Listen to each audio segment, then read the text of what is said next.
Welcome to another episode of Thinking Talks. My name is Ionela Ciolan, and I'm the new research officer on foreign policy, security and defense at the Martin Center.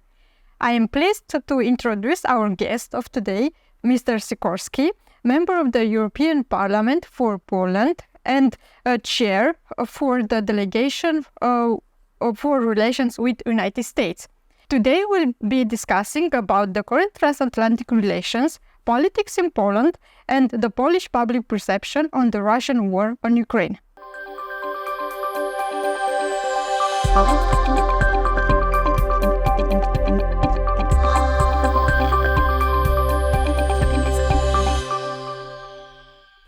Mr. Sikorski, thank you very much for accepting our invitation.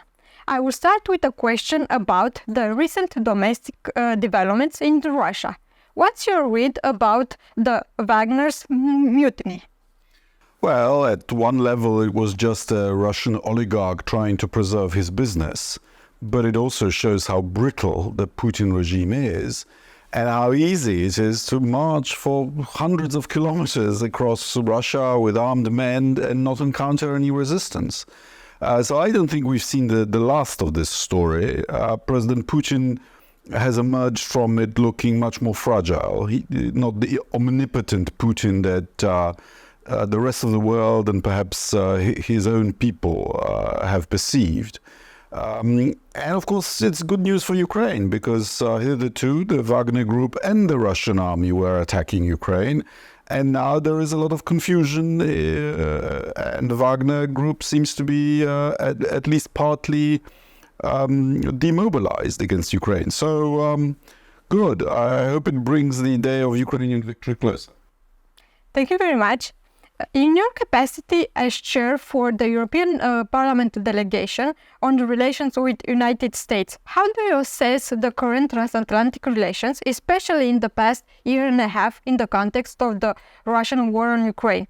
What future do you see for the transatlantic partnership, keeping in mind the American pivot to Asia-Pacific and the growing competition between the United States and China? I was in Washington last month, and just last week we had our consultations, the transatlantic dialogue with legislators, strong American delegation to Stockholm. And I can confidently say that US-EU relations have never been better. We have impressed the US side with the sanctions, with the freezing of assets, with the purchase and delivery of arms to Ukraine as the European Union. And we are on the same page as regards the need to win this for Ukraine. The Trade and Technology Council is working to deprive our enemies of crucial technologies. And we agree that the values and the procedures and the institutions of rule of law, of democracy have to be defended.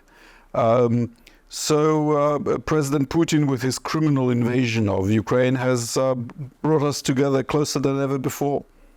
Yes, you are right. And sitting on this topic, on the Russian war in Ukraine, Poland has been a major provider of assistance for the Ukrainian refugees, with most aid coming from the Polish civil society. What's the mood in Polish society nowadays after 16 months of dealing with the repercussions of the war? Well, you're right. Some 8 million Ukrainians have at least crossed Poland. We think between 1 and 2 million are in Poland, but they are mostly women and children. So the reception, as you say, was very generous. And yes, after over a year, there are some strains in the health service, in the educational service. But on the whole, Poland still sees this war as our war, as the Ukrainians fighting to protect all of Europe, not just Poland, from Russian aggression.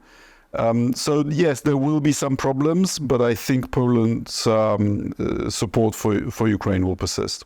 Turning to your own country, Poland, there has been much discussion about the future of the Polish democracy ever since the ruling Law and Justice Party passed a law supposedly aimed at countering Russian influence. This has led to widespread protests by pro-democracy and pro-European Poles. What is your read of the situation? Well, I'm the first person to support dealing with Russian influences, but that's a job for the counterintelligence services and for the prosecution service.